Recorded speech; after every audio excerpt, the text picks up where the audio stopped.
আসসালামু আলাইকুম সুপ্রিয় দর্শক শ্রোতা, আবার নতুন নিউজ নিয়ে আপনাদের সামনে উপস্থিত হলাম। আমি মোহাম্মদ রাতুল ভুঁইয়া। ভারতের মাটিতে প্রথম বাংলাদেশি হিসেবে ইতিহাস হাসান মাহমুদের। চেন্নাই টেস্টের প্রথম দিনেই ভারতীয় ব্যাটিং লাইনআপে ধস নামান এই ডানহাতি পেস বোলার। দিনের শুরুতেই ভারতীয় 4 ব্যাটারকে সাজঘরে ফেরান তিনি। এরপরে হাসানকে নিয়ে শোরগোল পড়ে যায় ভারতীয় মিডিয়ায়।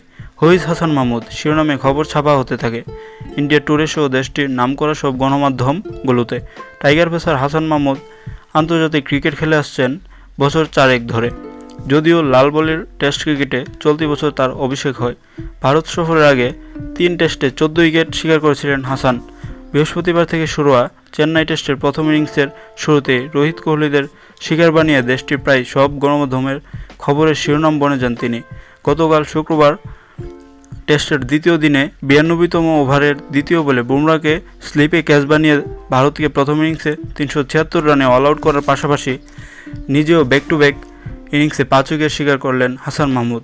রাওয়ালপিন্ডিতে দ্বিতীয় টেস্টে পাকিস্তানের দ্বিতীয় ইনিংসে 43 রানে 5 উইকেট নিয়েছিলেন হাসান। এরপর চেন্নাইয়ে ভারতের প্রথম ইনিংসে 83 রানে নিলেন 5 উইকেট। সেই সঙ্গে ভারতের মাটিতে কোনো বাংলাদেশি বোলার হিসেবে এক ইনিংসে 5 উইকেট শিকার করলেন হাসান। এতদিন ইন্দোরে আবু জাহিদ রাহির 4 উইকেট ছিল বেস্ট বোলিং ফিগার। এছাড়াও তৃতীয় বাংলাদেশি পেসার হিসেবে টেস্ট ক্রিকেটে 2 বা ততোধিক ফাইফারের কীর্তি গড়লেন হাসান মাহমুদ। তো সুপ্রিয় দর্শক শ্রোতা, এতক্ষণ সাথে থাকার জন্য ধন্যবাদ সকলকে। আর ভিডিওটি ভালো লাগলে অবশ্যই শেয়ার দিয়ে অপরজনকে দেখার সুযোগ করে দিবেন।